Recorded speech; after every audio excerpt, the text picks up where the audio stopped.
Breaking news mga kabayan, NATO at Russia nagkasubukan sa Black Sea. Eroplano ng United Kingdom habang nagsasagwa ng operasyon. Hinarang at hinaras ng dalawang fighter jets ng Russia. Russian Su-27 lumipad sa harap ng UK, RC-135W. Surveillance aircraft. Department of National Defense hindi sumasang-ayon sa naratibong madadamay ang Pilipinas kung sakaling magkaroon man ng digmaan o sigalot sa rehiyon. China ang may kasalanan dahil dinadamay nila tayo. Sinasakop nila ang ating mga teritoryo.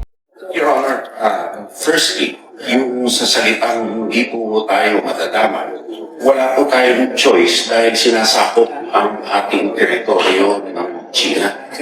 So, sila po ang nandadamay, hindi po tayo. Amerika, patuloy ang pagharang sa mga barko ng Iran. Isa pang barko ng Iran ang hinarang at inakyat ng US Marines sa bandang Gulf of Oman. Iran, rumesbak hindi sa Amerika, kundi sa United Arab Emirates. Isang barko na dala ang langis ng UAE. Tinamaan ng attack drone na inilunsad ng Iran military. Proxy ng Iran, inatake ang Iron Dome ng Israel. Hezbollah, naglunsad ng attack drone. Mga Iron Dome ng Israel, tinamaan. Digmaan sa gitnang silangan, walang katapusan.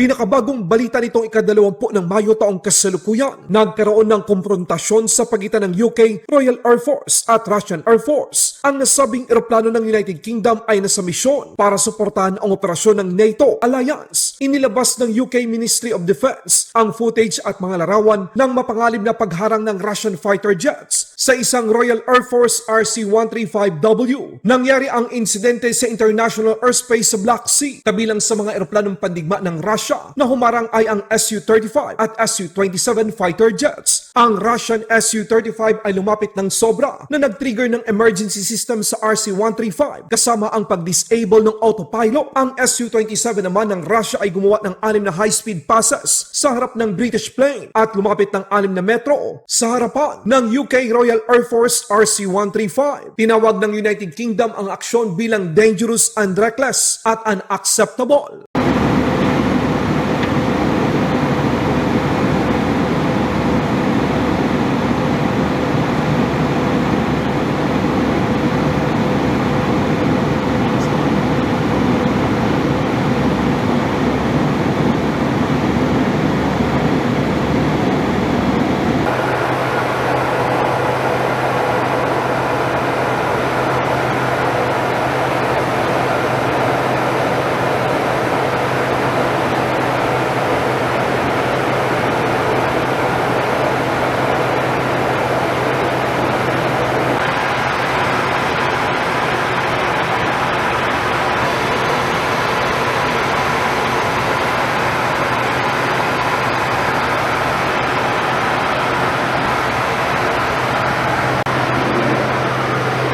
Department of National Defense hindi sumasang-ayon sa naratibo na madadamay ang Pilipinas kung sakaling magkaroon ng digmaan o sigalot sa rehiyon. China ang siyang may kasalanan dahil dinadamay nila tayo. Sinasakop nila ang teritoryo ng Pilipinas.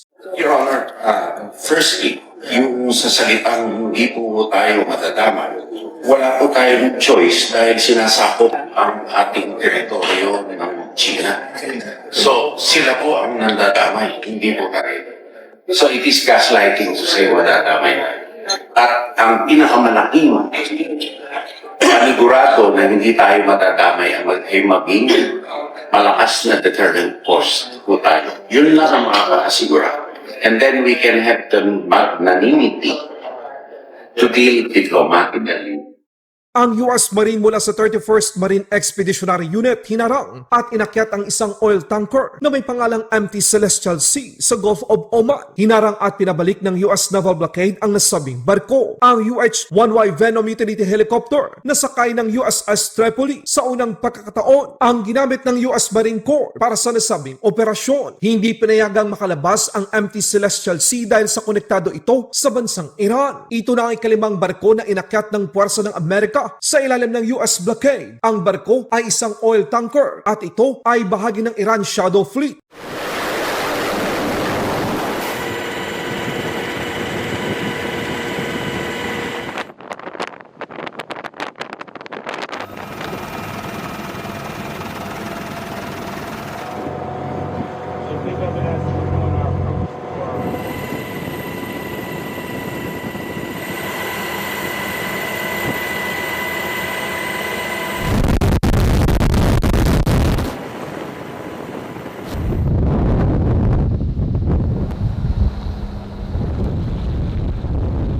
Hindi pa matatapos ang digmaan sa Middle East, Iran. Muli na namang inatake ang United Arab Emirates. Ang Iran Navy ay naglabas ng footage na nagpapakita ng kanilang puwersa na tumarget sa oil tanker na dala ang langis o petrochemical product ng United Arab Emirates sa Strait of Hormuz. Ginamit ng Iran Navy ang tinatawag nilang RAD-3 one-way attack drone sa nasabing pag-atake. Tinamaan nito ang chimney o ang tambutso ng nasabing oil tanker. Ayon sa Iran, ang barko ay tumawid ng walang pahintulot mula sa Iran Navy. Ito ay bahagi ng Iran New Maritime Regime kung saan sinasabi nilang kailangan ng kanilang approval ang lahat ng barko na dadaan ng Strait of Hormuz. Ito ay nangyari sa gitna ng patuloy na tensyon sa pagitan ng Iran, Amerika, United Arab Emirates at iba pang mga bansa sa gitnang silangan.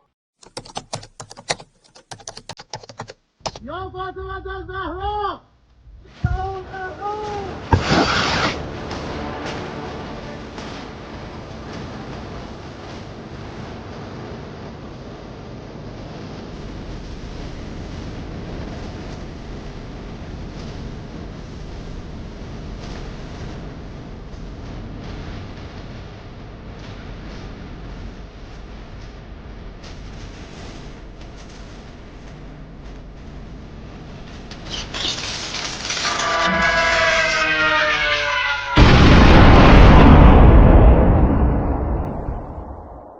Hindi lang yan mga kabayan. Ang mga proxy ng Iran tulad ng Hezbollah ay patuloy ang kanilang pag-atake sa Israel. Gamit naman ang FPV drone. Tinarget ng Hezbollah ang mga Israel Iron Dome. Dito natin makikita ang epekto ng paggamit ng mas mura at mas praktikal na gamit pandigma tulad ng mga attack drone.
Laban Pinas.